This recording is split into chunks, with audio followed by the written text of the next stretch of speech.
Everyone in crypto is asking exactly the same question right now. And the question on everyone's mind is this the end of the bull market? Or are we just going through another one of these corrections? Today I've got great news for you. Our guest on the Friday Banter is one of the biggest names in the market, and he says that we're about to witness a massive uplift in the bull market, and that this bull market is far from over. So if that sounds good to you, then subscribe to the channel, like this content. Let's get the show on the road, guys.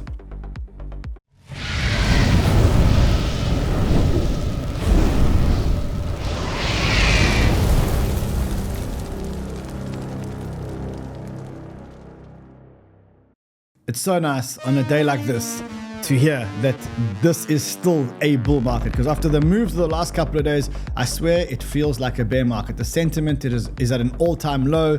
I've never actually seen sentiment as bad as this. Even in the bear market, like I felt that sentiment was a lot better.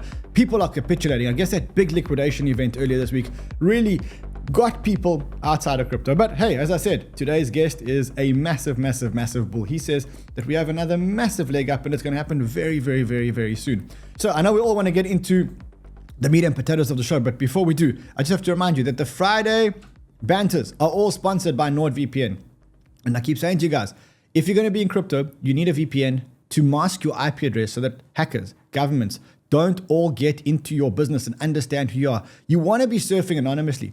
And one of the things that a VPN allows you to do is to actually surf anonymously. Now, if you want a VPN, NordVPN are our partners. There's a link in the description below.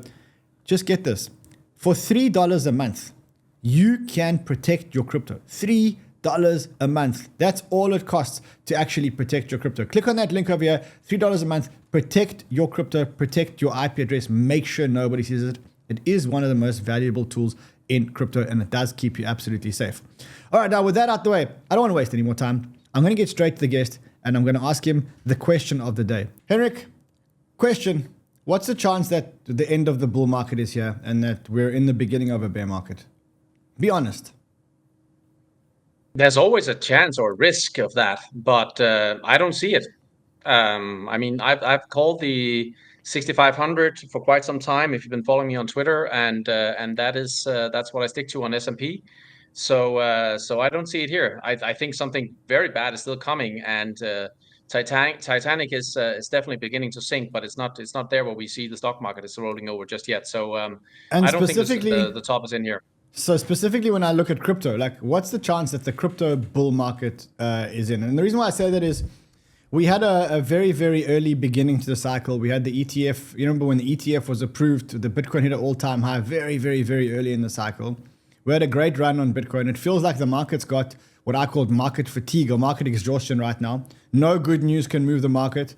Bad news moves the market a lot. I think you were as surprised as I was earlier this week when Ethereum pulled back by like 30%.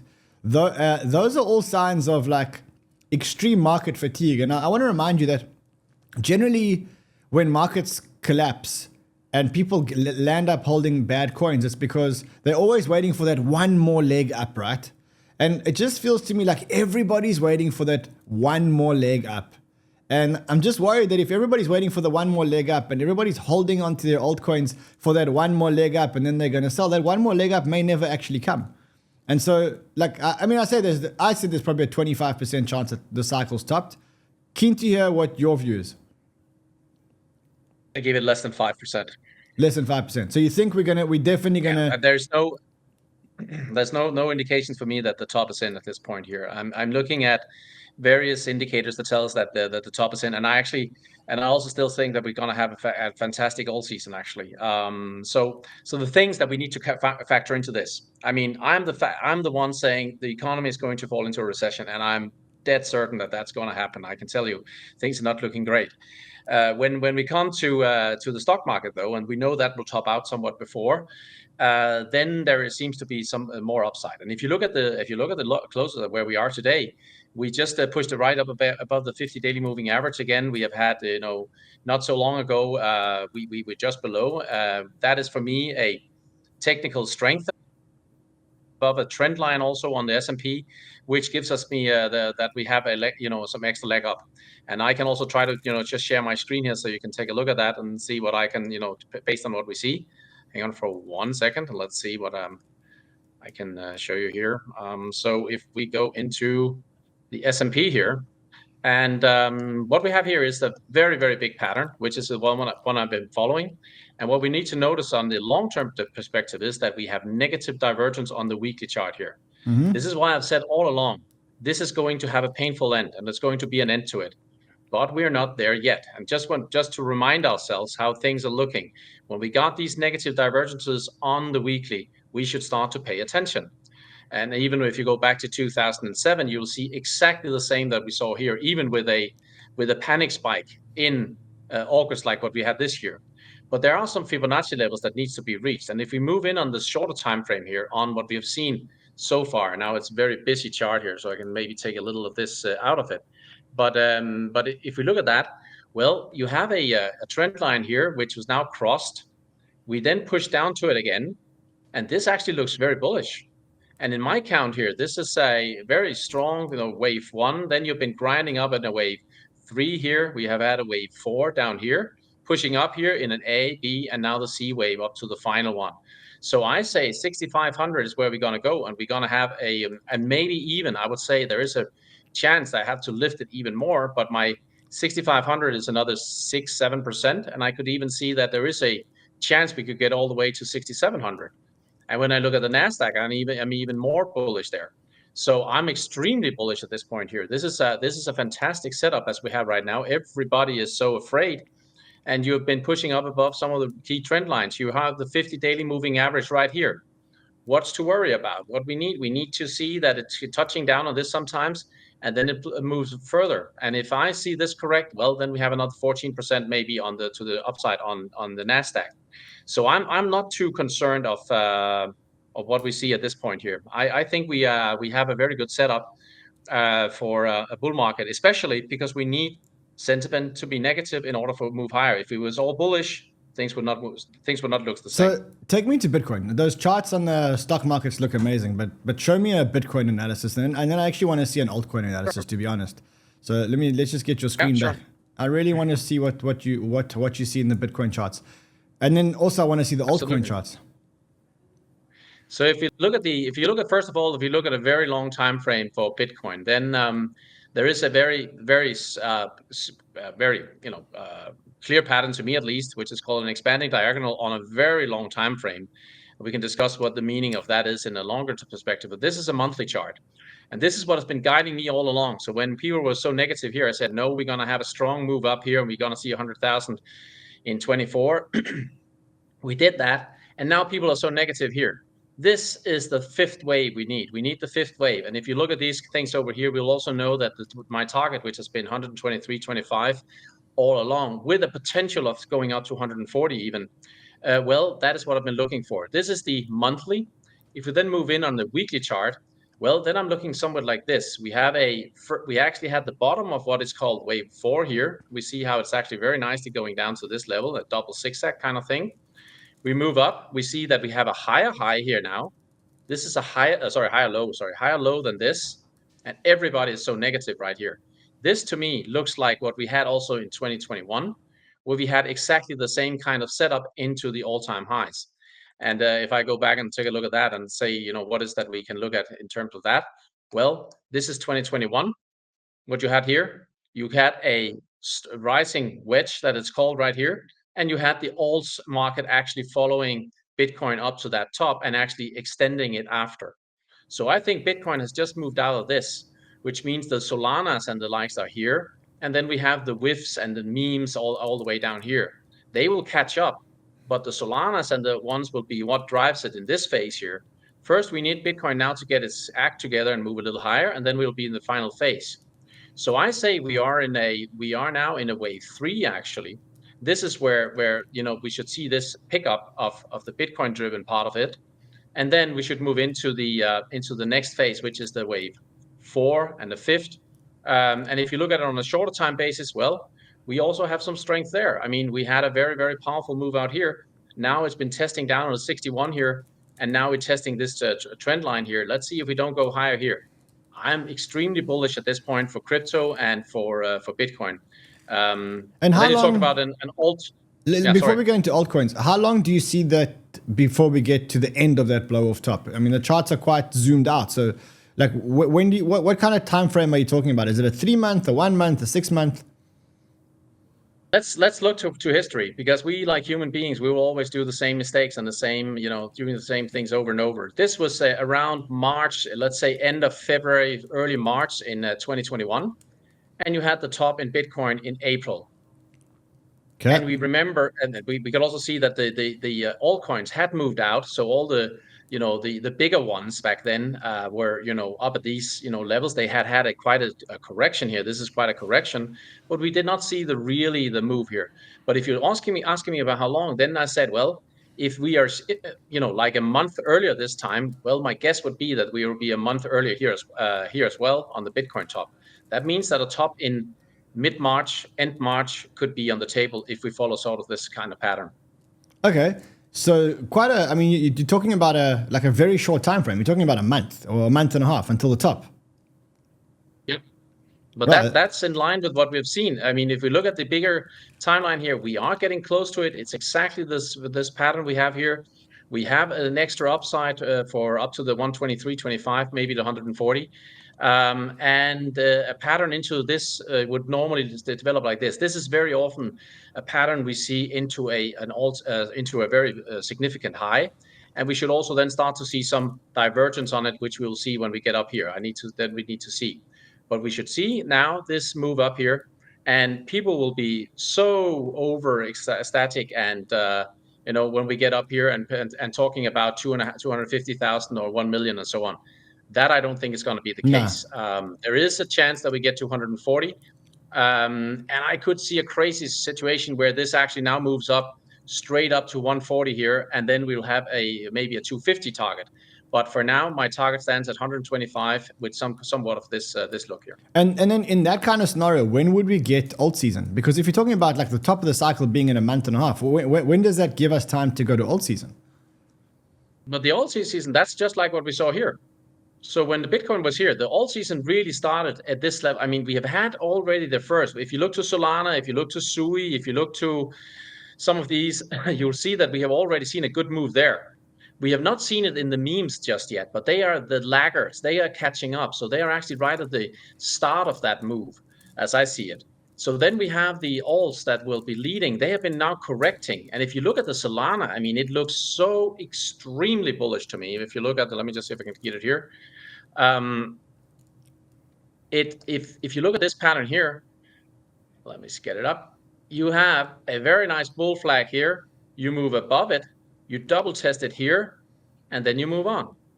This is bullish. And this tells the us level also of that we had already. Sorry? What is the level? What is the target there? My target is around 700 on Solana. 650. Yeah. And the time frame is May. The time frame is May. It looks like 12th of May, calling it like around May is the top.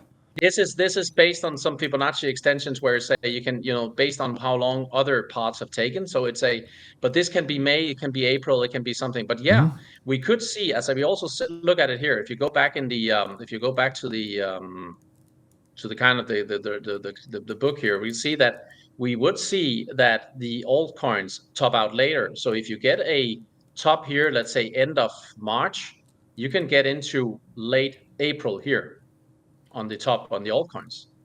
So I can see that. Okay, so we have time. And walk me through the fundamental roadmap which mirrors the technical roadmap. So Trump's in power, interest rates are very high. The Fed is still in quantitative tightening, hasn't even started going into quantitative easing. In order for that scenario to play out, like I imagined that we'd get alt season when there's quantitative easing, right? The soonest that the Fed could push the button for QE would be March, but it wouldn't happen because they're still tightening. And then you're still going to have a gap of not easing and not tightening, right? I'm not sure you need the quantitative easing. I think you need a weaker dollar. And I think you saw what you actually saw this week also. You saw a dollar spiking up and then came down. That was a lower high we got. And that actually was also a graveyard doji you saw on that daily, which means that we potentially can be looking into that the dollar just has topped. That will place nicely into that we're actually standing right in front of the alt season here. So I think we're going to see a decline in the DXY here, and I think my outlook for the DXY is 96 to 97 on the dollar. And if I'm going to get that, then we will also have plenty of space for an all season. I don't think you need the quantitative easing. I think that's something we're talking. I think the bear talk about things can that the Fed will at some point start to ease more. And if you look around the world, I mean, it seems like there are central banks around the world that are starting to ease now, and I think it's just a matter of time. The Fed will follow, and we will see that. So when you get 1-2 months further down the road, maybe, who knows, tomorrow we got the NFP numbers and we got the revision comes out. I honestly think that the non-farm payrolls we've seen so far are bullshit. Sorry, my French here, but I don't trust them much because of what we see with the household survey. So if we get a big revision tomorrow, like what we did in November, then you can see yields starting to come down as well, and you can see the dollar declining as well, and that will be something that will be tailwind to crypto, especially in an environment where everybody is bearish. What would cause the dollar to come down from a fundamental point of view? Trump has been threatening tariffs. He's been, posturing, but Trump's all about tariffs, and tariffs are going to pay for everything. Tariffs, I think we both agree that tariffs are a tax. I think we both agree that tariffs are going to strengthen the dollar, if anything. So how do you go from that to a lower dollar? Because all the bad news are now discounted into things. So that's where you have the tops. That's when everything, try mention me something more that can become even worse now. It's hard to find something. So if one thing comes out in a worse way, actually, so that let's say the economic numbers comes out a little worse than what we could see, or the revision is bigger, or we don't see the kind of tariffs that people expect, something like that, or whatever it comes out, then you will actually have a situation that is better. So I don't think, everybody's bullish the dollar now, and I think that is exactly the point where you see the dollar is going to turn. And there are technical reasons also, as we looked at. There are many, many technical reasons why the dollar should turn at this point here. So I think you have all the negativity baked into things, and that is what we will, and that is what is causing things right now to look as bad as they do. So right now you're saying you'd start being a little bit more overweight altcoins because you think that the altcoins are going to outperform Bitcoin. So you'd be a little bit more overweight altcoins now going into the next couple of months. Yeah, absolutely. I think, this is the phase where which people are talking about also. I'm a newbie into the crypto market, so I had to learn this cycle. So I'm new money into it, so not like you.